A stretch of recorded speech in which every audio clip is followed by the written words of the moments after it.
spare. We now learn more about Harry with a change in his schooling as he leaves Ludgrove and goes to Eton. To provide you with some further understanding and context, particularly for those of you who aren't from the United Kingdom, Eton College is a public school in Eton, Berkshire, in England. And when we say public school, that means one that you pay to attend, which seems a bit strange because you think public school would mean one that was paid for by the state. But it's an independent school that's a boarding school, and it is one where one pays to attend. It was founded in 1440 by Henry VI, and it is the 18th oldest headmasters and headmistresses conference school. It's well known for its history, its wealth, and notable alumni called Old Etonians. It's one of only 3 public schools, along with Harrow and Radley, to have retained the boys-only boarding tradition, which means that its boys live at the school 7 days a week. The school is the largest boarding school in England and charges up to £46,296 per year. Eton was noted as being the 6th most expensive boarding school in the United Kingdom. However, the school does admit some boys with modest parental income. It was founded by King Henry VI as a charity school to provide free education to 70 poor boys who would then go to King's College, Cambridge, founded by the same king in 1441. And it was granted many endowments by the king. And in actual fact, there was a lot of land that was forfeited by the church that was given to Eton. It has been described as the most famous public school in the world and has been referred to as the chief nurse of England's statesmen. It's educated generations of British and foreign aristocracy, and for the first time members of the British royal family in direct line of succession, the Prince of Wales and Duke of Sussex, in contrast to the tradition of male education at either Naval College or Gordonstoun. The uniform is one of basically looking like you're wearing a top hat and a necktie and a bum freezer. Originally, they aren't worn any longer, but the uniform certainly looks like it comes from another age, and therefore the boys that are wearing them, it certainly does cause them to stand out.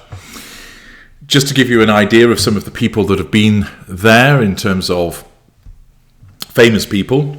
In politics, Robert Walpole, who was the first Prime Minister of Great Britain, and these are all Prime Ministers. William Pitt the Elder, William Gladstone, Arthur Balfour, Anthony Eden, Harold Macmillan, Alec Douglas Home, David Cameron, Boris Johnson, Kwasi Kwarteng, who was the former Chancellor of the Exchequer, and good old Arthur Wellesley, the first Duke of Wellington, who stuck it to Boney Napoleon. Nobility that's been there: Prince of Wales, good old Ginger Bollocks, Prince Harry, Hugh Grosvenor, the second Duke of Westminster, Prince Henry, Duke of Gloucester, Prince Richard, Duke of Gloucester, Andrew Windsor, the Earl of Ulster, Prince William of Gloucester, Prince Edward, Duke of Kent, George Windsor, Earl of St Andrews, Edward Windsor, Lord Downpatrick, Prince Michael of Kent, Lord Frederick Windsor, James Ogilvy, George Lascelles, Charles Spencer, who was the brother of Diana, Charles Armstrong Jones, John Spencer Churchill, 11th Duke of Marlborough, and Lord William Beauchamp Neville. The King of Siam was educated there. Leopold III of Belgium, the Aga Khan, the third one, King Berendra of Nepal, King Dipendra of Nepal, Crown Prince Zera Jacob Ama Selassie of Ethiopia, Prince Nicholas of Romania, Alexander, Crown Prince of Yugoslavia. George Orwell, or Eric Blair as he was known, he went there. Ian Fleming, who wrote the Bond books, he also went to Eton.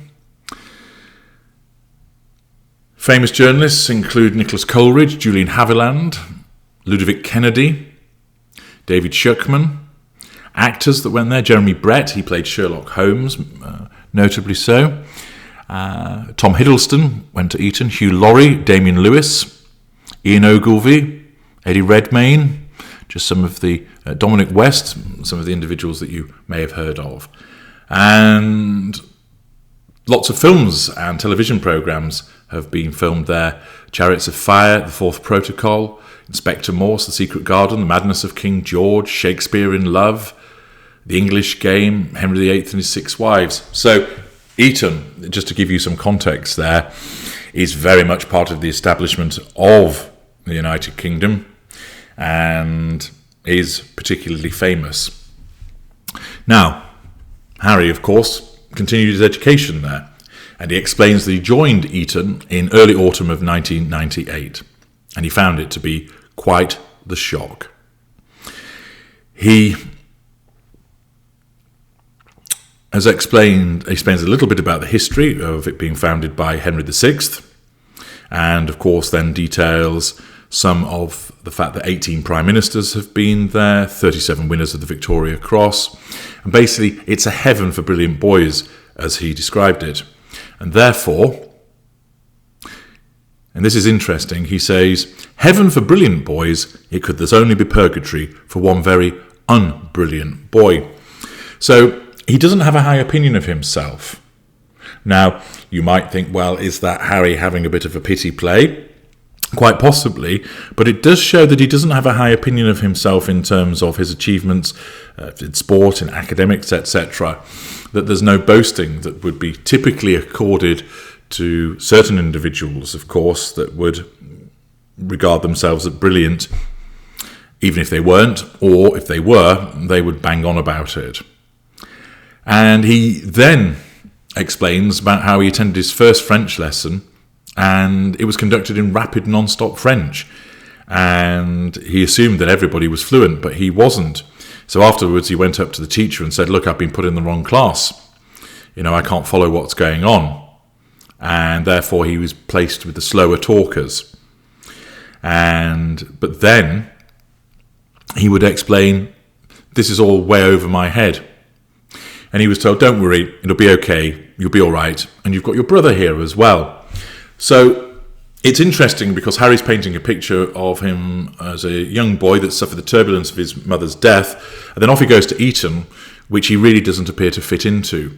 That he basically is demonstrating that his lack of academic prowess left him drowning. What then goes on is where he's told, well, don't worry, you've got your brother, shows an interesting view of the relationship between the two of them.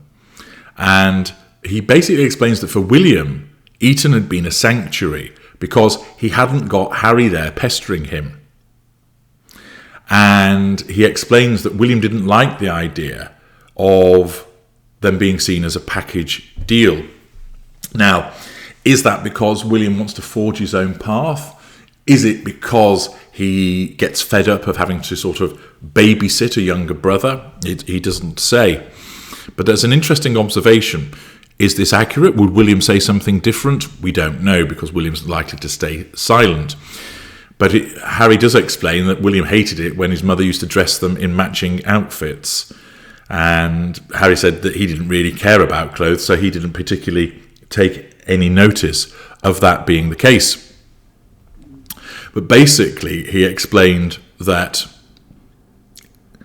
William didn't want anything really to do with him, and basically said, look, I'm forging my way, so leave me be. And he explained that he and William were put under the same roof in Manor House.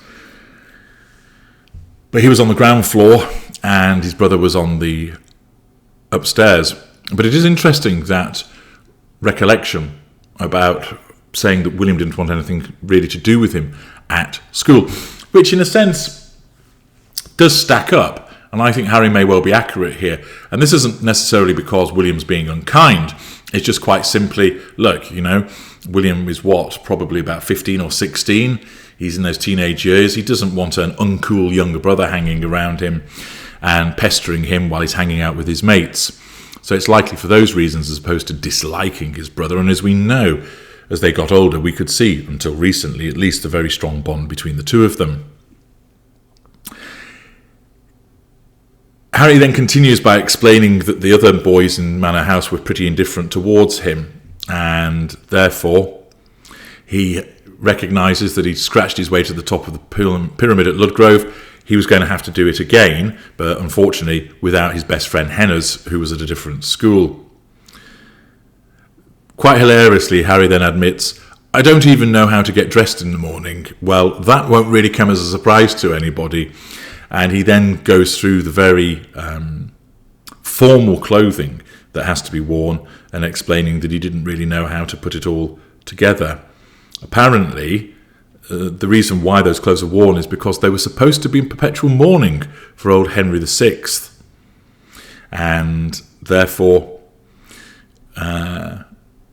he explains that anybody ordinarily might think, goodness me, I don't really want to take part in a never-ending funeral. And he said, but for him, somebody just lost his mum. It was a daily kick in the balls.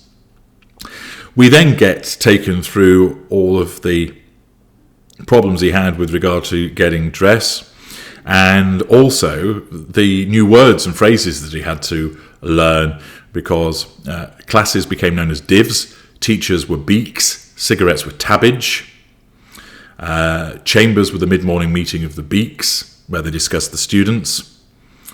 And so he then decides that sport's going to be his thing, and it's the case at Eton, and also I think at some other public schools, that you're basically separated into dry bobs and wet bobs. If you're a dry bob, you play cricket, football, rugby or polo. Wet bobs rowed, sailed or swam. He admits that he was a dry who occasionally got wet. And he said he played every sport, but rugby captured his heart. And he said it allowed him to indulge his rage, which some people are now explained as a red mist. He explained he made some friends, but he didn't find it particularly easy.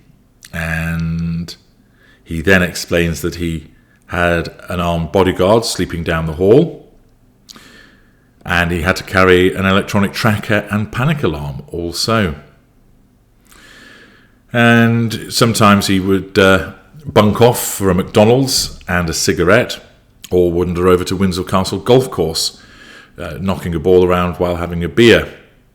And he explains that he took every cigarette offered to him, and then he graduated onto weed. So, early days of Eton, showing again a boy really that's struggling to fit in, and that he certainly has a propensity to enjoying the odd drink here and there, and smoking, the early stages of perhaps peeling away in respect of those behaviours. Next up involves matters of the head. Join me in the next video to find out what all that is about.